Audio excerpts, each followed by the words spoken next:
दोस्तों अभी हम चौकोनी कब्रिस्तान के गेट तक पहुंच गए। ये आप पीछे देख सकते हैं बोर्ड लगा हुआ चौकोनी कब्रिस्तान का। तो हम अभी आपको लेकर चलते हैं अंदर की साइड पे। आ जाओ।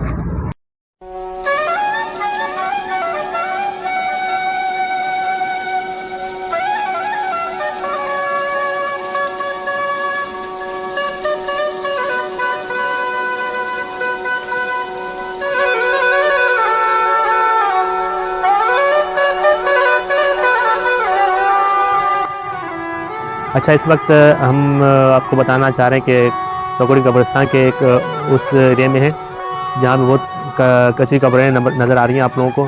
यहाँ पे कुछ पक्की कब्रें भी मौजूद हैं और कुछ कच्ची कब्रें भी कब्रें मौजूद हैं, और कुछ कब्रें ऐसे भी हैं जो 2008-9 में बनाए गए हैं। हालांकि ज़्यादातर जो कब्रें हैं वो बहुत पुरानी कब्रें हैं।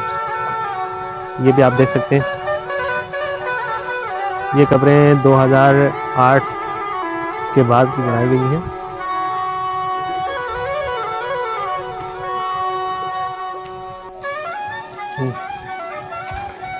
देख सकते हैं बड़े बहुत ही ऊंचे ऊंचे कब्र बने हुए हैं यहाँ के।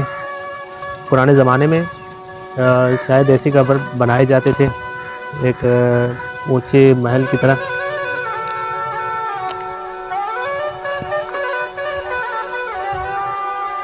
ये आप बाहर से व्यू देख सकते हैं चौकोनी कब्रिस्तान का। अभी हम आगे भी चल रहे हैं और आप लोगों को दिखाएंगे कि कब्र किस तरह के बने हुए हैं और इनके ऊपर नैनो नक्श बनाए हुए हैं। बड़ी खूबसूरत और कारीगरी दिखाई गई है इसके अंदर।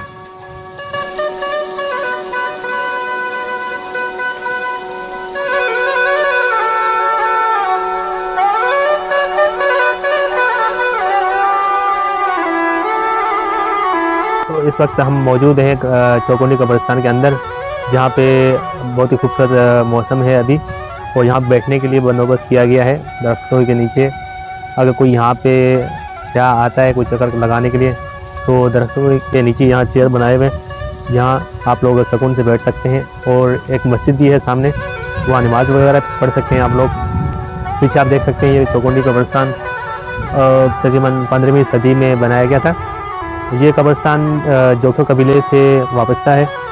हालांकि इसको यहाँ पे और भी बहुत से कबीलों के अफराद दफन हैं, ख़ास तौर पे बलोचों के, लेकिन आज तक इस कब्रिस्तान को जोखों के नाम से जाना। ऊंचे ऊंचे तकरीबन 8 फुट ऊंचाई है इनकी, और इनकी महारत अब डिज़ाइन वगैरह देखें तो ये भी बड़ी खूबसूरत और दिलकश है।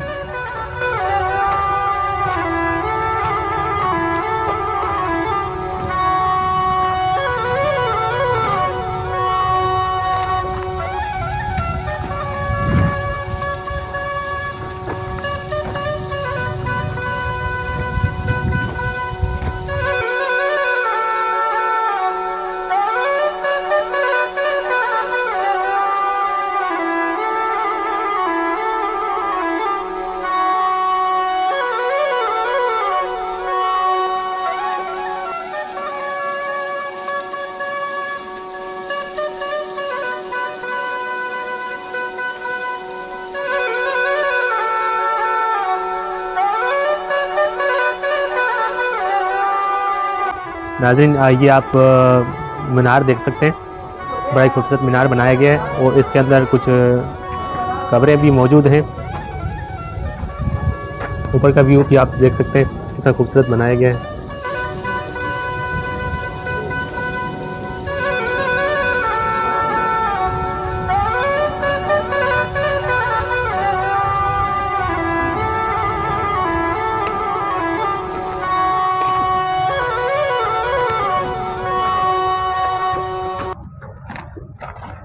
यहाँ पे डिज़ाइनिंग देखें आप, बड़े खूबसूरत डिज़ाइन बनाए गए हैं यहाँ पे।